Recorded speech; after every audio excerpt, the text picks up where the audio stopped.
Hello everyone, कैसे हो आप। हेल गार्डन में आप सबका स्वागत है। हम लेके आ गए हैं फिल्म एम्पर का एपिसोड नंबर 194। अभी एक्सप्लोरेशन चल रही है ज़ोले रॉयल फैमिली के अंडरग्राउंड पैलेस के। हमने पिछले एपिसोड में देखा था कि किस तरीके से ज़ूला का ग्रुप अंडरग्राउंड पैलेस में एंटर करता है और अनएक्सपेक्टेडली जियान को भी यहाँ टेलीपोर्ट कर दिया गया था, यानी कि स्टेज सेट हो चुकी है और अब इंतजार है परफॉर्मेंस का। चलो फटाफट से छोटा सा रिकैप कर लेते हैं, फिर शुरू करते हैं इस एपिसोड को। हमें पिछले एपिसोड की शुरुआत में ज़ूला और बाकी के लोग दिखाए गए थे। ये फंक्शन पवेलियन का एक बड़ा सा हॉल होता है। कुछ समय के बाद एंट्री होती है पवेलियन मास्टर फेंटियान की। वो सबको बताते हैं कि उनकी स्टैंड 2 स्टार दोशियान के ऊपर चली गई है। ये खुशी की बात थी। टॉपिक लौटता है येंची के रेस्क्यू मिशन के ऊपर। बातचीत ज़ोले रॉयल फैमिली की फोर्सेस की करी जाती है और उनके कनेक्शंस की। फिर ये सभी अंडरग्राउंड पैलेस में घुसपैठ करने के लिए गए थे। आगे की डिटेल्स आप पिछले एपिसोड को देख के जान सकते हो। बस इतना समझ लो कि जियान का ग्रुप भी किसी तरीके से अंडरग्राउंड पैलेस में पहुंच जाता है। इन्हें टेलीपोर्ट किया गया था पहले फ्लोर पे, जो एक लावा वर्ल्ड था। अंडरग्राउंड पैलेस के दूसरे फ्लोर को एक लंबा स्टेयरकेस जाता था। इन पत्थरों की सीढ़ियों का इस्तेमाल करके जियान और म्यूइंग जब अंडरग्राउंड पैलेस के सेकंड फ्लोर पे पहुंचते हैं, ये मिलते हैं मास्टर लियू से। मास्टर लियू पूरे ज़ोन सेंटियन के वेपन रिफाइनर थे, मतलब जो हथियार बनाते हैं, और इस वाले रॉयल फैमिली के साथ काम कर रहे थे। बेसिकली दोनों के बीच में डील होती है। ज़्वालिंग किंग उन्हें अच्छे धातु देगा और मास्टर लू डिसाइपल्स के लिए वेपन्स बनाएंगे। अपनी असली पहचान को छिपाते हुए जियान मास्टर लू से कहता है कि हम यहाँ पे ज़्वालिंग किंग की परमिशन के साथ हथियार बनवाने के लिए आए हैं। ये सुन के मास्टर लू हम्प करके बोलते हैं, मैं ऐसे वैसे मटेरियल के ऊपर काम नहीं करता हूँ, अगर तुम कचरा लेके आए हो तो भाग जाओ। तो विजन अपनी स्टोरी रिंग से एक चमकती हुई चीज बाहर निकालता है। इसे देख के मास्टर लू का जबड़ा एकदम जमीन से टकरा गया था, क्योंकि शॉक की वजह से वो इसे बंद ही नहीं कर पा रहे थे। चलो हम यहीं से कंटिन्यू करते हैं आगे की स्टोरी। मास्टर लू जिनके चेहरे पे अभी तक लेजी एक्सप्रेशन था, ऐसा लगता है उनके मुंह पे किसी ने ठंडा पानी मार दिया हो। वो अपनी नजरों को जियान के हाथ से एक पल के लिए भी नहीं हटाते। मास्टर लू कहते हैं, यिन यांग मिस्टीरियस आयरन मदर। बात ऐसी थी कि जियान के हाथ में जो मटेरियल था वो यिन और यांग वाले मटेरियल को मिला के बना होता है। इन दोनों को म्यूइंग और जियान ने अलग अलग ऑब्टेन किया होता है, लेकिन क्योंकि चीज खराब नहीं होती उसकी परवाह नहीं करता है। सुनाई देती वूश की आवाज। हम मास्टर लू को जियान के बगल में अपीयर होते हुए देखते हैं। वो अपने होठों को ट्विस्ट करने से रोक नहीं पाते। 2-3 बार डैमेट बोलने के बाद वो कहते हैं, मैंने अपनी लाइफ में इस चीज को कभी नहीं देखा,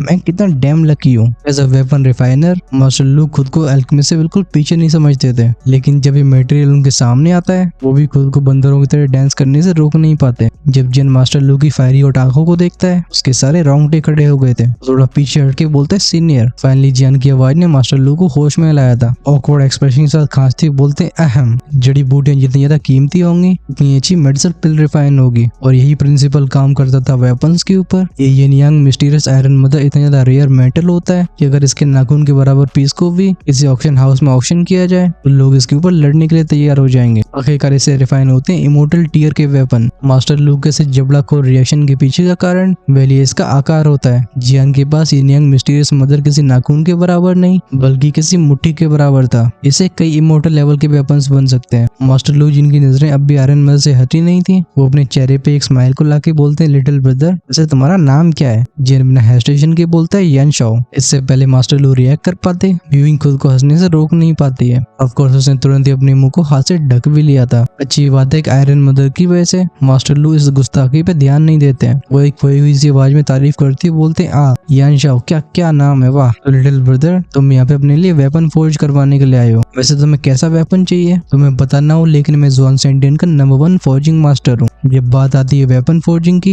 तो मुझसे कोई अच्छा नहीं है। अपनी छाती को ठोकते हुए बताते हैं, तुम्हारे हाथ में जो यिन यांग मिस्टीरियस मदर है, इससे मैं कम से कम 3 इमोर्टल लेवल के वेपन्स बना सकता हूँ। सुन के जियान अपने सिर को हिलाता है। ये यिन यांग मिस्टीरियस मदर बहुत कीमती चीज होती है, और क्योंकि उसके पास पहले से ही एंशिएंट इटर्नल फायर रूलर है, आखिर वो और हथियार क्यों चाहेगा। वो बस इस चीज का इस्तेमाल करके म्यूइंग के इमोर्टल सोर्ड को सही करना चाह रहा था, क्योंकि म्यूइंग के पास अभी कोई रियल वेपन नहीं है। जियान म्यूइंग से बोलता है, उसे बाहर निकालो। ये सुन के लड़की सरप्राइज हो जाती है। इस चीज को देखते ही जैसा फोर्जिंग मास्टर लू ने रिएक्शन दिखाया, साफ तौर पे बेस कीमती धातु है। म्यूइंग को लगता था कि जियान इसका निजी कारणों में प्रयोग करेगा। म्यूइंग ने अपने भाई से सुना था कि पावरफुल वेपन्स को और एनहेंस किया जा सकता है। जब ये लड़की वहीं पे जमी खड़ी रहती है, जियान कहता है, यिंग, तुम उस टूटी हुई तलवार को बाहर निकालो जिसे आखिरी बार मैंने तुम्हें दिया था। फाइनली म्यूइंग को होश आया था।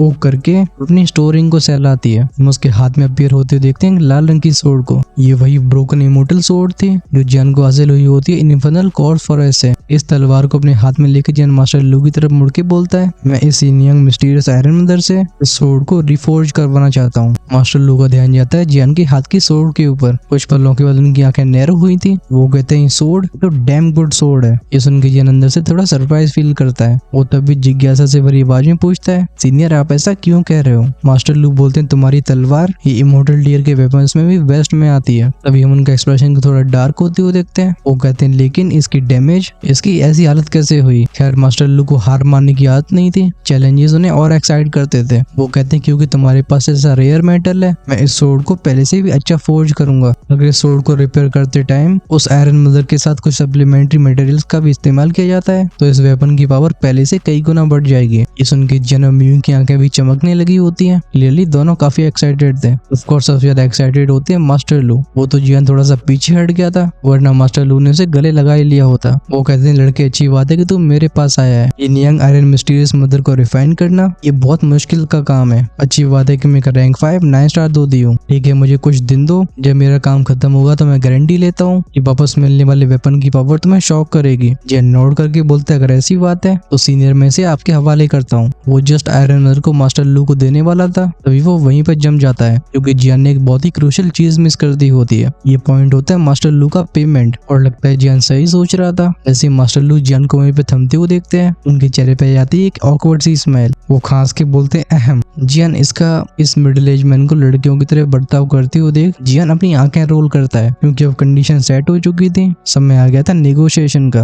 वो मनी मन में कहता है टिस्क, मैं जानता था कि ओल्ड फॉक्स फ्री में काम नहीं करेगा। वो कहता है सीनियर मास्टर लू इस सोर्ड को रिफोर्ज करने की कीमत। वो आगे बोल भी पाता मास्टर लू से बीच में ही काट देते हैं। वो कहते हैं मैं सोच रहा था क्या तुम ये यंग मिस्टीरियस आयरन मदर के छोटे से हिस्से को मेरे लिए छोड़ सकते हो? ये सुन के जियान एकदम स्टंड हो जाता है। उस कैसे हवा को देख के मास्टर लू को भी शर्म आने लगी थी। वो लगभग भीख मांगते हुए बोलते मैं जानता हूँ मुझे तुम्हारे लिए काम फ्री में करना चाहिए, लेकिन मेटल कुछ ज्यादा ही रेयर है। मैंने इसे अपनी लाइफ में कभी नहीं देखा, इसलिए क्या तुम थोड़ा सा भी मुझे नहीं दे सकते हो? चिंता मत करो, मैं कसम खाता हूँ कि मैं तुम्हारे वेपन को सबसे अच्छा बनाने की कोशिश करूंगा। मैं प्रॉमिस करता हूँ कि सोर्ड किसी और इमोर्टल वेपन से कई गुना ज्यादा पावरफुल होगी। ये मास्टर लू जिसके सामने बड़े बड़े एक्सपर्ट्स अपनी नाक रगड़ते थे, उसे ऐसी डेस्परेशन में देख के जहाँ समझ नहीं पाता कि वो क्या बोले। वो फाइनली स्माइल के साथ बोलता है मास्टर लू आप जब तक इस तलवार को सही कर देते हो बचे हुए मटेरियल को आप जैसे चाहे वैसे यूज कर सकते हो। ये सुन के मास्टर लू की आंखें एकदम लाइट बल्ब की तरह हो जाती हैं। ऐसा लगता था उन्होंने एक जंग जीत ली हो। वो हाथ ऊपर करके बोलते हैं डील। जब जियान मास्टर लू की आंखों में वो पागलपन देखता है, वो खुद को ट्रेम्बल होने से जैसे से रोक पा रहा था। मास्टर लू हंस के बोलते हाँ तुम दोनों इधर आओ। अगले कुछ दिनों के लिए अच्छा हुआ कि तुम दोनों यहीं पे रहो, इससे तुम्हें भी परेशान नहीं होना पड़ेगा और तुम मेरी वेपन रिफाइनिंग को भी देख पाओगे। एक दूसरे की आंखों में देख के जियान मिविंग नोट करते हैं। जियान ने आयरन मदर और टूटी हुई सोर्ड को दिया होता है मास्टर लू को। इन दोनों चीजों को छूते ही मास्टर लू की बॉडी में एक शॉक सा फैल जाता है। ये होता है एक्साइटमेंट की वजह से। अच्छी बात ये थी कि वो जियान और मिविंग के ऊपर डाउट नहीं कर रहे थे। आखिरकार जो भी अंडरग्राउंड पैलेस के सेकंड फ्लोर तक आ सकते हैं उन्हें किंग ज्वालिंग की परमिशन मिली होती है और वो और चीजों के बारे में सोचना भी नहीं चाहते थे। आखिरकार इस मौके का उन्हें कब से इंतजार था। बात ऐसी थी क्योंकि मास्टर लू ने अभी तक 2 साल में ब्रेक थ्रू नहीं किया था। उन्हें एक इमोर्टल वेपन रिफाइनर बनने के लिए अभी थोड़ा और समय चाहिए था। लेकिन जियान जिस डैमेज इमोर्टल सोर्ड को लाया है वो पहले से ही एक इमोर्टल वेपन है और क्योंकि उनके पास अब यंग मिस्टीरियस आयरन मदर है, ये दोनों चीजें मिलकर एक बड़ी अपॉर्चुनिटी को राइज देते हैं। ये मौका होता है एक ऐसे इमोर्टल वेपन को तैयार करने का जिसके पास अपनी वेपन स्पिरिट हो।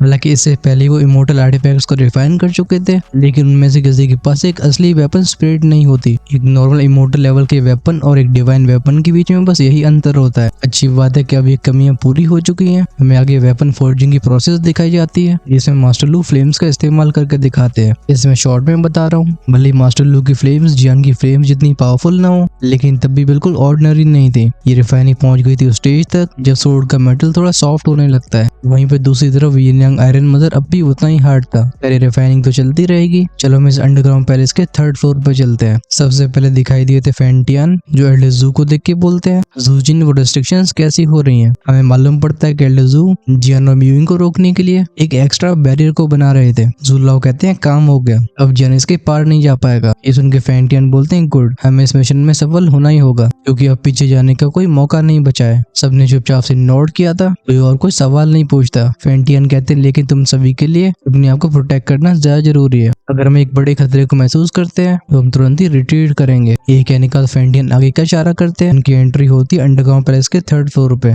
यह नॉर्मल रास्ते या फिर सीढ़ियां मौजूद नहीं होती हैं, बल्कि ये होते हैं स्पेशल गेट्स, क्लियरली ऊपर के लेवल्स में जाने के लिए। ज़ोलेन रॉयल फैमिली स्पेस पावर का इस्तेमाल करते थे। जैसे स्पेस के दरवाजे की दूसरी तरफ जाते हैं, उनके चेहरों में एक ताजी ठंडी हवा छूती है। चारों तरफ फैला हुआ था हरा भरा मैदान। इस नजारे ने लिंग मैंशन को भी सरप्राइज कर दिया होता है। वो कहते हैं क्या ये सच में 3rd फ्लोर है? ये सच में अनयूजुअल है। कहा जाता है कि अंडरग्राउंड पैलेस के हर एक फ्लोर पे एक गार्डियन मौजूद होता है। तो फिर इस फ्लोर का गार्डियन कहाँ पे है? अगर पवेलियन मास्टर फेंटियन और ज़ुलाओ को छोड़ दिया जाए, वैसे कंफ्यूजन से भरे एक्सप्रेशन सबके चेहरों पे होते हैं। एल्डरज़ू जिन्होंने कोई साइंस कर लिया था, वो पूछते हैं पवेलियन मास्टर क्या मैं जाऊं? फेंटियन नोड करते हैं। तुरंत ही ज़ुलाओ का फिगर गायब हुआ था। कुछ समय के बाद जमीन कांपती है। हम जमीन से उभरते हुए देखते हैं फिगर को। ये एक पूरे हरे रंग की औरत होती है। इसकी त्वचा भी हरे रंग की थी। वो पैनी आवाज में कहती है कौन है यहाँ पे? इसके सामने फिर होता है ज़ुलाओ का फिगर। वो कहते हैं तुम इस 3rd फ्लोर की गार्डियन हो। जब उस मिडिल एज वुमन ने ज़ुलाओ के फिगर को देखा था, उसे तुरंत ही वो हाफ इमॉर्टल का ऑरा फील होता है। लेकिन उसका काम था रखवाली करने का, पीछे हटने का विकल्प नहीं होता है। वो कहते हैं अगर तुम अपना भला चाहते हो तो यहाँ से तुरंत निकल जाओ, वरना मुझे रूथलेस बनना होगा। ये सुन के एल्डरज़ू भी कोल्ड स्नॉट करते हैं। वो कहते हैं गेट साथ 2 एम्पर की मुझसे कहने की हिम्मत कैसे हो गई? फिर उनके पैरों से होके एक पावरफुल रिपल फैली थी। जब वो औरत इस ऑरे को सेंस करती है तो मुझे तुरंत ही जमीन में जाते हुए देखते हैं। उसकी पूरी प्रेजेंस ही गायब हो जाती है। लेकिन ये देख के ज़ुलाओ बस अपने सिर को हिलाते हैं। वो कहते हैं भागने की कोशिश कर रही हो, लेकिन ऐसा वो कैसे होने दे सकते थे? अगर ये औरत ज़ोलेन रॉयल फैमिली की और भी पावरफुल एक्सपर्ट्स को उनकी तरफ आकर्षित कर देती है, एल्डरज़ू के प्लान का तो बांडा फोड़ हो जाएगा। दूसरी तरफ वो ग्रीन गार्डियन जो जमीन के नीचे चुपचाप से मूव कर रही होती है, अभी उसका एक्सप्रेशन खराब होते जा रहे थे, क्योंकि जस्ट उसके ऊपर होता है एल्डरज़ू का फिगर। वो मन ही मन में कहती है डैम इट, आखिर वो किंग ज़ोलिंग कर क्या रहा है? क्या उसने मुझसे नहीं कहा था कि अंडरग्राउंड पैलेस से मुझे कोई डिस्टर्ब नहीं करेगा? फिर इतने पावरफुल एक्सपर्ट्स यहाँ कर क्या रहे हैं? और इन घुसपैठियों का ऑरा ये उस एंटिटी से मिलता जुलता है जो कि 7th फ्लोर पे सप्रेस करी जा रही है। क्या सच में उसको जो ऊपर एल्डरज़ू गार्डियन की स्पीड को बढ़ते हुए सेंस करते हैं? वो कहते हैं अब समय बर्बाद नहीं किया जा सकता। उनके एक इशारे से हाथ में अपीयर होता है एक स्क्रोल जो अपने आप को खोलना शुरू कर देता है। इसमें से हजारों कोर इंस्क्रिप्शंस बाहर आई थी। जैसे ज़ुलाओ इशारा करते हैं, इसी तरह ब्लर होके अपीयर होता है उस गार्डियन के सर के ऊपर। तुरंत उस ग्रीन गार्डियन के एक्सप्रेशन चेंज हुए थे। उस फॉर्मेशन से एक ऊर्जा बाहर आई थी। ये बूम के साउंड के साथ जमीन से टकराती है। हम करीब जमीन के 10 मीटर के रेडियस को पूरी तरीके से उखड़ते हुए देखते हैं। इसे दिखाई देती है वो गार्डियन। एल्डरज़ू कहते हैं वहीं पे रहो, हमारे आने का मकसद तुम नहीं हो, इस वजह से मुझे एक्शन लेने में मजबूर मत करो। वो ग्रीन गार्डियन जो इको टेक्निक को यूज करने वाली थी, ये सुन के वो वहीं थम जाती है। ये देख के एल्डरज़ू के चेहरे पे स्माइल आ जाती है। वो कहते हैं तब भी फालतू की परेशानियों को रोकने के लिए मुझे तुम्हें थोड़ा दुख देना होगा। उनकी 2 उंगलियां आगे के स्पेस में प्रेस होती हैं। फॉर्मेशन के बीच बीच में 4 ब्लैक होल बने थे। इनमें से 4 चेन्स बाहर आती हैं जो उस औरत को जकड़ लेती हैं। वो कोशिशें करने के बाद भी वो औरत इन बंदिशों से छूट नहीं पाती। उसकी 8/7 की पीक की स्ट्रेंथ बिल्कुल काम नहीं आ रही थी। कुछ कोशिशें और करने के बाद वो स्ट्रगल करना बंद कर देती है। वो खुद से बोलती है आखिर ये लोग यहाँ पे आए क्यों हैं? हमने इस अंडरग्राउंड पैलेस को किंग ज़ोलिंग से एग्रीमेंट की वजह से बनाया। वो हमें शांति से रहने का मौका देगा और बदले में हम उसे धोखा नहीं देंगे। जब ज़ुलाओ उसकी बड़बड़ाहट सुनते हैं, वो कहते हैं चिंता मत करो, हम बस यहाँ पे किसी को ढूंढने के लिए आए हैं, तुम्हें हम कोई नुकसान नहीं पहुंचाएंगे। और मुझे लगता है तुम कुछ गलत समझ रही हो। ऐसी बात नहीं कि किंग ज़ोलिंग तुम्हें यहाँ पे दया की वजह से रहने दे रहा हो। जैसी उसकी प्रवृत्ति है, समय आने पे वो तुम्हें भी निकल जाएगा। ज़ुलाओ की बात को सुन के वो गार्डियन शांत हो जाती है। इस गार्डियन को भी किंग ज़ोलिंग से बिल्कुल अच्छी फीलिंग नहीं आती थी। आगे कुछ 5-6 सेकंड्स तक यहाँ पे शांति बनी रहती है। वो औरत ऊपर की तरफ देख के बोलती है शायद तुम सही कह रहे हो, लेकिन हजारों सालों तक यहाँ पे रहने के बाद किंग ज़ोलिंग के शुक्रगुजार हैं। जैसे शब्द उसके मुंह से बाहर आए थे, उस गार्डियन की बॉडी में से एक ग्रीन ग्लो बाहर आता है। ये देख के ज़ुलाओ का एक्सप्रेशन डार्क हो गए थे। वो गुर्रा के बोलते हैं तुम पागल हो गई हो। जवाब देते हुए वो गार्डियन अपने सिर को हिला के बोलती है नहीं, पागल तुम हो। अगर तुम्हें लगता है कि बिना किसी परेशानी के मैं तुम्हें इस फ्लोर से पास होने दूंगी तो तुम सभी सपने देख रहे हो। फिर वो एक बहुत हल्की आवाज में कहती है जमीन मुझे अपनी ताकत दो। इसी पल ही पूरा 3rd फ्लोर कांपा था। चारों तरफ से पतले पतले हरी ऊर्जा के धागे उस औरत के शरीर में जाने लगते हैं। रात को देख के ज़ुलाओ का एक्सप्रेशन खराब होते हैं। वो कहते हैं डैम इट। एक तेज क्लैक की आवाज के साथ उनका फॉर्मेशन स्क्रोल कंट्रोल कई छोटे छोटे टुकड़ों में बट जाता है। जुलाव साय करके बोलते हैं लगता है मैंने मिस कैलकुलेट कर दिया। वो गार्डियन कहती है भले तुम सभी स्ट्रॉन्ग हो लेकिन मेरे युवान लालन के यहाँ होते हुए कोई भी आगे नहीं बढ़ पाएगा। अटैक का नाम होता है 10,000 फ्लावर बरियल। एक क्रैकिंग और जोशिंग आवाजों के साथ जमीन फटती है और बहुत सारी वाइन्स बाहर आती हैं। ये नेचर की ओवरवेलमिंग पावर को लेके एल्डर जू की तरफ शूट हो गई थी। जुलाव साय करके बोलते हैं कि इरशाद दूधी को संभालना आखिर मेरे लिए इतना परेशानी से भरा कब रहा। जैसे शब्द खत्म हुए थे उनकी बॉडी में से रफ्ट होती है एक पावरफुल फोर्स। वो काली और सफेद ऊर्जा एक दूसरे से मिल रही होती है। जुलाव ने इस समय लाइफ और डेथ और को पूरी तरह से मैनिफेस्ट कर लिया था। इस पल और इरप्ट होता है। थर्ड फ्लोर में सब कुछ थम जाता है। युवालान का डेक जो कि जुलाव के ऊपर आई गया था वो बिल्कुल हिल नहीं पाता। एल्डर जू अपनी एक उंगली को आगे बढ़ा के हल्का फ्लिक करते हैं। क्रैक क्रैक क्रैक क्रैक की साउंड के साथ वो सब वाइन्स छोटे छोटे टुकड़ों में बट जाती हैं। फिर पफ की आवाज के साथ ये सभी हवा में मिल गई थी। जब इस पावर को युवालान ने सेंस किया था वो समझ जाती है कि अब तक जुलाव ने जानबूझ के उसके ऊपर दया दिखाई होती है। फिर से उसका फिगर जमीन में मिलता है और अब था उसका सीरियसली भागने का मन। लेकिन एल्डर जू अब इसे दोबारा मौका कैसे देते हैं। उनके एक इशारे पर लाइफ और डेथ की फ्यूजन पावर जमीन के एक हिस्से में घुस जाती है। ये करने के बाद एल्डर जू बिना मुड़े वापस लौट गए थे फेंटियन की तरफ। वो कहते हैं ये हो गया, चलो हम चलते हैं फोर्थ फ्लोर की तरफ। वही पवेलियन मास्टर फेंटियन के चेहरे पे भी स्माइल मौजूद थी। वो कहते हैं जूजी क्या हो रहा है। एक इरशाद दूधी ने भी तुम्हें उस हाफ स्टेप दोशन लेवल की पावर को यूज करने में मजबूर कर दिया। बाकी ये लोग भी जैसे जैसे अपनी स्माइल्स को छिपा रहे थे शर्म की वजह से एल्डर जू का चेहरा थोड़ा डार्क हो गया था। फिर एक कोल्ड स्नॉट यानी कि हम्प की आवाज के साथ वो मुड़ जाते हैं फोर्थ फ्लोर की तरफ। जुलाव के पीछे फेंटियन और बाकी के लोग थे क्योंकि एल्डर जू ने युवालान को कर दिया था बेहोश। अब उन्हें कोई रोकने वाला नहीं था। सीन लौटता है अंडरग्राउंड पर इसके सेकंड फ्लोर पे।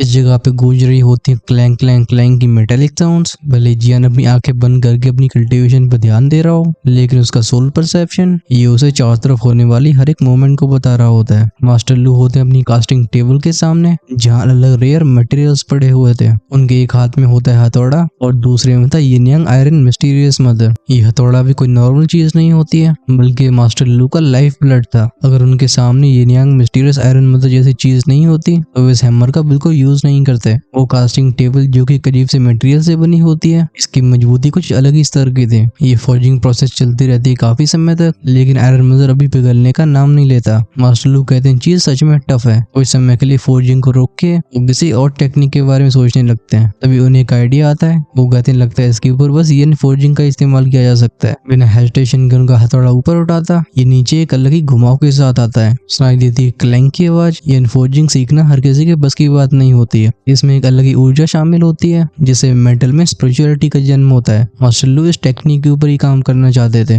हालांकि वो येन फोर्जिंग को मास्टर कर चुके थे और वो पहुंच चुके होते हैं इसकी अगली स्टेज येन स्पिरिट रिफाइनमेंट पे। लेकिन इससे आगे बढ़ना अभी भी उनके लिए सपना रह गया था। अच्छी बात है कि उन्हें मौका मिला। सेकंड फ्लोर पे गूंजती है डोंग डोंग डोंग की आवाजें। हर एक स्ट्राइक के साथ वो मेटल एक हल्के से लचीलेपन को लेके आता है। भले बाहर से देखने वाले को पूरी प्रक्रिया काफी आसान सी लगे लेकिन जियान को चीजें क्लियरली समझ में आ रही थी। ये हर एक स्ट्राइक बहुत इंट्रिकेट है। वो रिदम, वो प्रिसीजन, वो कंट्रोल, इनमें से कुछ भी रैंडम नहीं था। ये हैमरिंग चलती रही थी करीब 20 मिनट तक। अंत में जाके मास्टर लू के चेहरे पे दिखाई देती है एक्साइटमेंट। वो कहते हैं फायर। सिजल के साउंड के साथ फिर से फ्लेम राइज होती है। लगातार हथौड़ाबाजी से वो येन यांग आयरन मिस्टीरियस मंदिर पहले ही लाल हो चुका था। मास्टर लू की आग इस प्रोसेस को और भी इंटेंस कर देती है। एक बार अपने माथे से पसीना पहुंचने के बाद वो हैमरिंग फिर से शुरू करते हैं। यान सेंस कर पाता है कि हर एक हथौड़े के साथ उस आयरन मदर के अंदर का पूरा स्ट्रक्चर बदल रहा है। इस तरीके से समय निकला था। जियान और म्यूविंग अपनी कल्टीवेशन पे ध्यान देते देते इस हथियारों को बनाने वाली प्रक्रिया के ऊपर भी ध्यान देते हैं। जियान जितना ज्यादा देखता है उसे उतना ज्यादा समझ में आता है कि आखिर मास्टर लू को जुआन सेंटिन का नंबर 1 फोर्जिंग मास्टर क्यों कहा गया। अब तक वो डोंग डोंग डोंग की साउंड्स काफी ज्यादा इंटेंस और हैवी हो चुकी थी।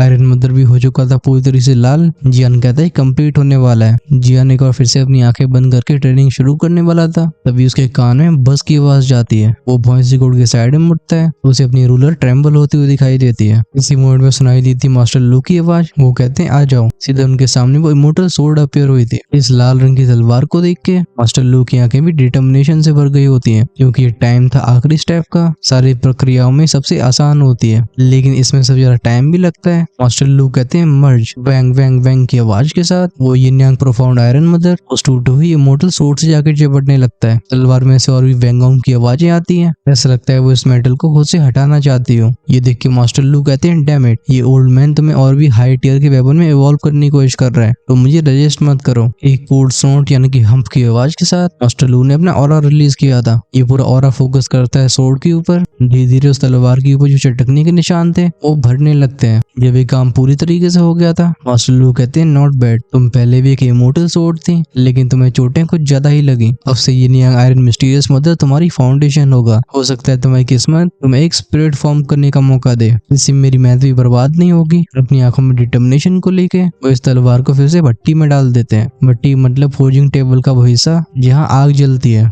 सोर्ड को घेर लेती है फ्लेम और ऊपर से पानी की भाप थी। एक बार फिर से वो डोंगिंग साउंड सुनाई देती है। ये हर एक हैमर का ब्लो तलवार में नया बदलाव करता है। मास्टर लू की एक्सपर्टीज पानी और आग के इन तीन कॉम्बिनेशन की वजह से उस तलवार में एक बड़ा बदलाव होता है। इन्फर्नल कॉर्स फॉरेस्ट के उस मैग्मा वर्ल्ड में रहने की वजह से इस टूटी हुई इमोर्टल सोर्ड ने बहुत सारी लावा एनर्जी अब्सॉर्ब कर ली होती है। इसका वो लाल रंग उसी वजह से पड़ा था। लेकिन जब मास्टर लू ने अपनी स्किल और ये नियांग आयरन मदर को इसमें इंट्रोड्यूस किया, ये सोर्ड चेंज होने लगी थी। इसका फायरी रेड कलर अब एक ब्यूटीफुल सिल्वर व्हाइट शेड में बदलने लगता है। इस सीन को देख के जियान भी शॉक हो गया था। वो कहता है तो मास्टर लू सोर्ड के फॉर्म को भी चेंज कर सकते हैं। जब भी कोई इमोर्टल वेपन बनता है तो बेसिकली उसकी पूरी पर्सनैलिटी फॉर्म हो चुकी होती है। इसमें आगे बदलाव करना ये जियान ने कभी सुना नहीं था, लेकिन अब मास्टर लू वही कर रहे होते हैं। जियान बोलता है भले ये नियांग आयरन मिस्टीरियस मदर एक अहम किरदार को निभा रहा हो, लेकिन सबसे ज्यादा तारीफ हमें मास्टर लू की स्किल्स की करनी चाहिए। ये सच में पिनिकल पे पहुंच चुकी है और उससे आगे बढ़ी थी। हम मामले को स्किप करके पहुंचते हैं उस पॉइंट पे जब उस तलवार ने ये नियांग आयरन मदर के 2/3 हिस्से को ऑब्जर्व कर लिया था। इसी मोमेंट में मास्टर लू की हंसने की आवाज गूंजती है। वो कहते हैं हाँ मैं फाइनली इस स्टेप तक पहुंच गया। एक इमोर्टल सोर्ड का जन्म हुआ है। अब तक मास्टर लू ने उस इमोर्टल सोर्ड को ही नहीं बना लिया था, बल्कि वो इस तलवार के लिए एक म्यान यानी कि स्कैबर्ड बनाते हैं। अब भी ये नियांग आयरन मदर का 1/3 हिस्सा बचा रह गया होता है। कुछ सेकंड्स तक खुश रहने के बाद मास्टर लू का एक्सप्रेशन फिर से सीरियस होते हैं। वो कहते हैं फाइनल स्टेप ये है टेम्परिंग। जैसे उनके शब्द खत्म हुए थे,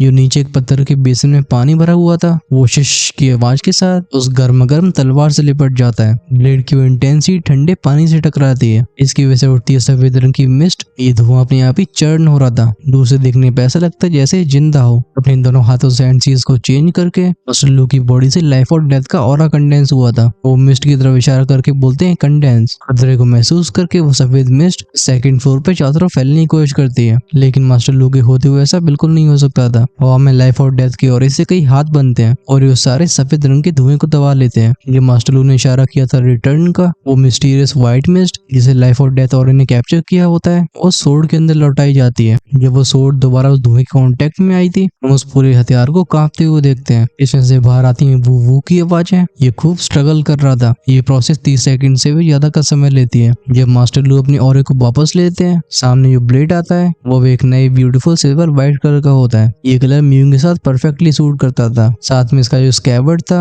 वो इसमें 4 चांद लगा रहा था। लेकिन जो चीज हमारे ध्यान को सबसे ज्यादा खींचती है वो होता है एक मिस्टीरियस सा रून जो तलवार के ऊपर अपीयर हुआ होता है। ये एक साइन था, वो निशानी की तलवार जिंदा है। सोर्ड के ऊपर उस मिस्टीरियस रून को देख के मास्टर लू का पूरा चेहरा एक्साइटमेंट से भर जाता है। वो कहते हैं एक सोर्ड स्पिरिट के साथ, लेकिन इससे पहले वो और भी खुश हो पाते हैं। वेंग वेंग वेंग की साउंड के साथ वो सोर्ड ट्रेम्बल होती है। फिर सेकंड फ्लोर पे सुनाई देती है जोशिंग साउंड्स। तलवार हवा को चीरते हुए हवा में एक अलग ही डांस करती है। ऐसा लगता है इसके ऊपर पागलपन चढ़ा हो। मास्टर लू वॉइस को के बोलते हैं डैम इट, ये अनस्टेबल है। लगता है मैंने ये नियांग आयरन मदर की पावर को अंडर एस्टिमेट कर दिया। अच्छी बात ये थी कोई बड़ा इशू नहीं था। काफी समय तक हवा में मारकाट करने के बाद वो उस नई तलवार को म्यूइंग के पास जाते हुए देखते हैं। लगता है दोनों के बीच में एक मिस्टीरियस कनेक्शन पैदा हो चुका था। वो म्यूइंग के बगल में जाके बनी रहती है। जब म्यूइंग ऐसे नजारे को देखती है उसके चेहरे पे हेजिटेशन अपीयर हुआ था। ये देखिए जियान स्माइल के साथ बोलता है ये सोर्ड तुम्हें अपना मास्टर बनाना चाहती है। मास्टर लू भी इस नजारे को देख के हंसने लगे थे। वो कहते हैं लिटिल गर्ल, इस तलवार ने तुम्हें ही चुना है। मास्टर लू के लिए वेपन को रिफाइन करना जरूरी था। उन्हें इन चीजों को ज्यादा लालच नहीं होता। उनका गोल होता है बस अपनी स्किल्स को बढ़ाने का। जियान इनकरेज करते हुए बोलता है इसे ले लो। इस नई इमोर्टल सोर्ड के साथ तुम्हारी स्ट्रेंथ नई ऊंचाइयों को छुएगी। जियान दूर से बता पा रहा है कि सोर्ड की पावर खतरनाक होने वाली है। आखिरकार वो भी इससे प्रेशर फील कर रहा था, और क्योंकि मास्टर लू भी कह चुके हैं कि ये सोर्ड अपनी स्पिरिट को रखती है, इस चीज ने तलवार को एक अलग ही स्तर पे पहुंचा दिया था। जब जियान और म्यूइंग इस तलवार में ऐसे खो जाते हैं जिन्हें और कुछ दिखाई नहीं देता। ये देख मास्टर लू हम्फ करके बोलते हैं तुम दोनों भूल गए हो कि इसे मैंने बनाया। फिर एक चीकी सी स्माइल के साथ वो ये नियांग मिस्टीरियस आयरन मदर के बचे हुए हिस्से को चुपचाप से अपने कपड़ों की जेब में डाल देते हैं। वो कहते हैं क्योंकि अब ये सोर्ड कंप्लीट हो चुकी है, इसे एक नाम चाहिए होगा। लिटिल गर्ल, क्यों ना तुम ये नाम दो। म्यूइंग ध्यान से नाम के बारे में सोचने लगती है। तलवार को अपने हाथ में पकड़ के उसे हवा में कई बार चॉप करते हुए देखते हैं। जियान को तुरंत एक शार्प सोर्ड ऑरा फील हुआ था। फिर जियान की तरफ देखते हुए म्यूइंग बोलती है, ये सोर्ड ये बिल्कुल एंजेलिका की तरह व्हाइट है और इसकी मौजूदगी आसमान से गिरती हुई बर्फ जैसी है, तो क्यों ना हम इसका नाम फ्रॉस्ट स्नो रखें। जियान कहते हैं फ्रॉस्ट स्नो, हाँ ये नाम सच में अच्छा है और ये तो मैं अच्छे से फिट भी हो रहा है। अभी खुश तो मास्टर ल्यू भी थे, वो कहते हैं वंडरफुल वंडरफुल, ये एकदम परफेक्ट नाम है। असल में वेपन को रिफाइन करने के बाद तलवार के नाम रखने की प्रिविलेज यह हथियार को बनाने वाले के पास होती है, लेकिन जैसा जियान और म्यूइंग का यूनिक स्टेटस था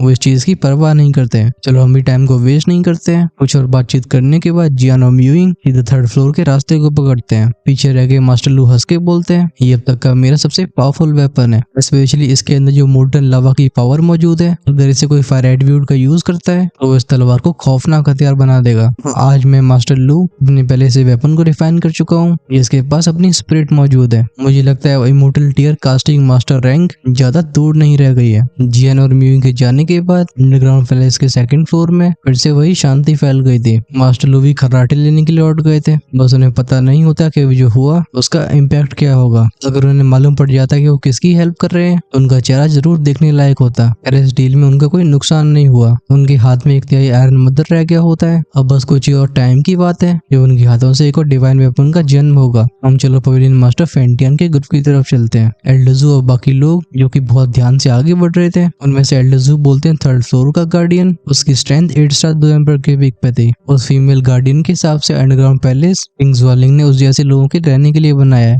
जो भी एंटिटीज इस अंडरग्राउंड पैलेस में रह रही हैं। मुझे लगता है इन सबको तब एक्शन लेना होगा जब ज्वाले रॉयल फैमिली के ऊपर खतरा आएगा। हाउएवर मुझे ऐसा लगता है कि इस अंडरग्राउंड पैलेस में कुछ ज्यादा ही बड़े सीक्रेट छिपे हुए हैं। आखिरकार ये जगह पहले बिलोंग करती थी टियानमुयू क्लैन को, जिस पर ज्वाले रॉयल फैमिली ने कब्जा किया और कोई भी सच बाहर ना पाए, इस वजह से टियानमुयू फिश क्लैन के किसी मेंबर को बख्शा नहीं गया। ये सुन के फेंटियन भी अपनी सिर को हिलाते हैं। वो कहते हैं हाँ, अगर इस अंडरग्राउंड पैलेस की कोई राज जानता होगा तो वो टियानमुयू फिश क्लैन ही होगा। अनफॉर्चुनेटली उन्हें खत्म कर दिया गया। इन दोनों की बात सुन के म्यूजुजी, चिंगला और बाकी के लोग बस अंदर से साय कर सकते थे। अगर टियानमुयू क्लैन अभी जिंदा होता तो उन्हें अंडरग्राउंड पैलेस में क्यों ही आना पड़ता। हम देखते हैं अर्थ पैलेस मास्टर लिंग मैंगशन को, उनके चेहरे पे अजीब सा एक्सप्रेशन था। वो कहते हैं आखिर ये फोर्थ फ्लोर जितनी जानी पहचानी फीलिंग क्यों दे रहा है। इस अजीब सी सेंसेशन को फील करके उनका दिल तेजी से धड़क रहा था। पवेलियन मास्टर जो कि एकदम चौकन्ना होते हैं, वो तुरंत इस अनीज को सेंस कर लेते हैं। फेंटियन पूछते हैं मैंगशन क्या हुआ। लिंग मैंगशन अपनी वॉइस रिकॉर्ड के बोलते हैं पवेलियन मास्टर मैं नहीं जानता हूँ, लेकिन इस अंडरग्राउंड पैलेस के फोर्थ फ्लोर के बारे में मुझे कुछ फैमिलियर सा फील हो रहा है। ये सुन के फेंटियन की नजरें डार्क हो जाती हैं। कुछ पलों तक शांत रहने का तो वो कहते हैं लेट्स गो, हम फोर्थ फ्लोर के एंट्रेंस की तरफ चलते हैं। अपनी 2 स्टार 2 शान की स्ट्रेंथ के साथ वो भी कुछ जाना पहचाना सेंस कर पा रहे थे।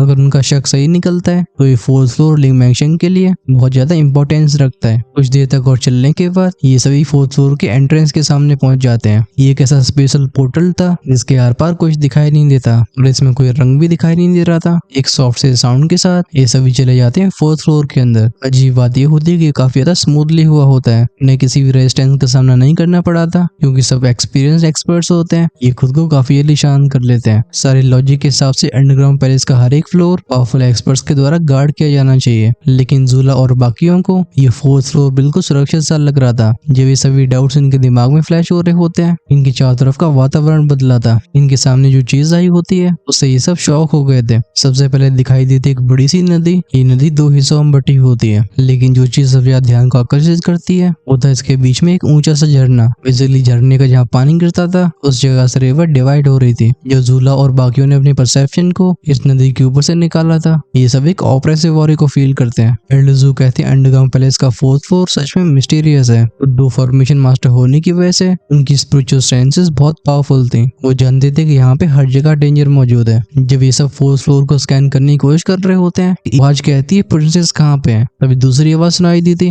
वो दूसरा वाला बोलता है प्रिंसेस झरने के पीछे है। तभी पहली वाली आवाज कहती है जल्दी से हमें प्रिंसेस को वापस लेके आना होगा। मैंने सोचा नहीं था कि हमारे किंग प्रिंसेस जुआन म्यूचिंग को इतने अच्छे से छिपाएंगे, लेकिन तब भी वो ओल्ड बेस्टर लिंग मैंगशन प्रिंसेस को ढूंढने में सफल रहेगा। इस बात को सुनकर दूसरी वाली आवाज एकदम शॉक हो गई थी। वो कहती भाई तुम कहना चाहते हो। पहला वाला व्यक्ति इंतजार नहीं करता, वो बोलता है जल्दी। मैं सेंस कर पा रहा हूँ कि उन 7 लोगों में कुछ की स्ट्रेंथ कुछ ज्यादा ही टेरिफाइंग है, उनके खिलाफ मैं भी नहीं टिक पाऊंगा। उसके साथ नदी फिर से शांत हो जाती है। दो परछाइयां तेजी से उस झरने के पीछे चली गई थी। तो ये जो जो बातें हुई होती है इन्हें फेंटियन और बाकियों ने सुन नहीं पाया था। बस फेंटियन भय से घोड़ के बोलते हैं क्या वो इल्यूजन था। उनकी नजरें झरने के बीच टिकी होती हैं। फेंटियन कहते हैं वाटरफॉल के पीछे जरूर कुछ मौजूद है। जीवल चेंज होती है लिंग मेंशेंग की एक्सप्रेशन। वो चिल्ला के बोलते हैं ये ऑरा ये कहाँ से आ रहा है। उन्होंने इस प्रेजेंस को कई सालों से फील नहीं किया था, लेकिन आज जब वो दोबारा से सेंस कर रहे हैं इसे पहचानने में वो गलती नहीं करते। जूश जूश की साउंड के साथ फेंटियन का ग्रुप उस झरने के सामने अपीयर होता है। इस झरने की ऊंचाई कई 100 मीटर्स की होगी और नीचे होती है वो नदी। जब ये सब ध्यान से झरने की तरफ आ रहे थे हमें फाइनली सीन दिखाया जाता है झरने के उस पार का। ये एक अलग ही दुनिया थी। ये कुछ 100 स्क्वायर मीटर की एक शांत वातावरण से भरी जगह होती है। इस एरिया में कई बांस से बने हुए घर मौजूद होते हैं। इनकी जैसी बनावट थी साफ तौर पे किसी ने बहुत केयरफुली काम किया है। सीन जाता है एक बेम्बू हाउस के अंदर। हम एक औरत को बैठे हुए देखते हैं। जिस तरीके से उसके सादा कपड़े भी उन सुनहरे धागे से बने हुए थे ये उसकी नोबल आइडेंटिटी के बारे में बताता है। लेकिन जो चीज हमारे ध्यान को आकर्षित करती है वो उस औरत की लाइफलेस आंखें थी। ऐसा लगता है आंखें मर चुकी हों। औरत के सामने एक स्क्रोल खुला हुआ था जिसमें एक आदमी 2 लड़कियों को अपने हाथों में लिए हुआ होता है। उन दोनों मासूम सी लड़कियों को देख के उस हट्टे कट्टे आदमी की आंखों से प्यार झलक रहा होता है। घर में शांति कुछ सेकंड्स तक बनी रहती है। तभी बेम्बू हाउस के बाहर से एक आवाज सुनाई दी थी। एक मेड प्रिंसेस बोल के घर के दरवाजे को खोलती है। वो कहती है अब आपके मेडिसिन लेने का समय हो गया। जैसे मेडिसिन वर्ड उस औरत के कान में गया था वो कोल्ड एक्सप्रेशन के साथ बोलती मुझे नहीं चाहिए, मैं बीमार नहीं हूँ। औरत मेड की तरफ एक फूटी आंख से नहीं देखती। घर से थोड़ी सी दूरी पे वो नदी बह रही होती है और यहाँ मौजूद था एक डार्क फिगर जो उस बांस के घर को देख रहा था।